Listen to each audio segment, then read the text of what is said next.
Guys, kali ini tuh aku mau bahas tentang crazy rich. Siapa sih yang nggak mau pengen jadi crazy rich, berkelimpahan harta, kemana-mana pakai patwal, privilege, punya aset di mana-mana.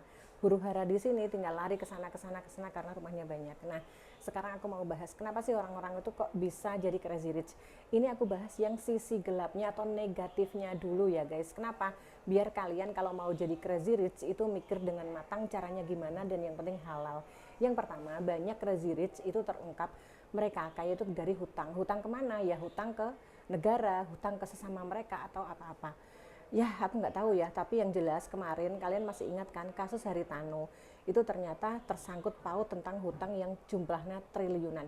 Bahkan di salah satu sumber itu menyebutkan hutangnya itu 100 triliun lebih, padahal kekayaannya, kemewahannya itu hanya bernilai 15 triliun. Nah itu jalur crazy rich yang pertama ya guys. Dan ternyata jalur-jalur hutang seperti ini banyak guys. Kemarin itu kan kita mengenal salah satu pembalap dan itu ayahnya ternyata itu juga tersangkut paut hutang sekitar 500 miliar lebih dan ini merugikan negara banget karena itu uangnya negara. Nah masih banyak kok cerita lain ya, ternyata orang kalau pengen crazy dari jalur hutang itu nggak sedikit ya, ternyata banyak banget. Dan bahkan kemarin yang masih hangat di benak kita crazy jalur masih cupu-cupu ya, cupu-cupu kemarin bahkan berkasus membunuh karyawan bukan pimpinan cabang Bank BUMN, tahu kan yang kemarin jenazahnya dibuang di sawah. Nauzubillah min dalik. Kalau kita kaya dari hutang gimana ya rasanya, nggak enak juga kan. Nah yang kedua guys, yang kedua ini jalur sumber daya alam ya.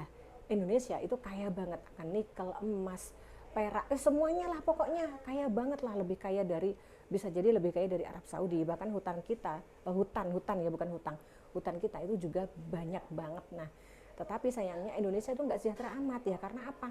Yang mengelola sumber daya alam ini hanya segelintir orang, yang orangnya ini ternyata kekayaannya untuk dia sendiri, untuk dimiliki sendiri. Pemerintah pun hanya dibagi seuprit. Makanya pemerintah suka narikin pajak ke rakyatnya ya, karena sumber daya alamnya ini dikelola oleh orang, beberapa orang yang orangnya ini ternyata untuk memperkaya diri guys.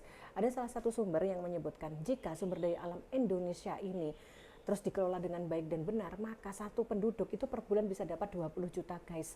Itu hitungannya ya, dan tentunya yang ngomong ini sumbernya ada, kalian bisa scrolling, bisa searching, dan ini valid ya. Kita mencontoh negara Qatar, Dubai, Brunei, Arab Saudi, yang mana mereka mengelola sumber daya alamnya dengan baik, maka rakyatnya itu sangat-sangat sejahtera dan negaranya jauh dari miskin. Nah kemudian jalur ketiga apa nih? Ya tentunya jadi penguasa ya guys. Ups, aku kalau yang ini nggak mau bahas, tapi yang jelas untuk jadi crazy rich sudah aku sebutin. Nanti next aku akan bahas tentang sisi positif, kok bisa sih jadi crazy rich, nanti akan aku ulas juga biar adil dan berimbang.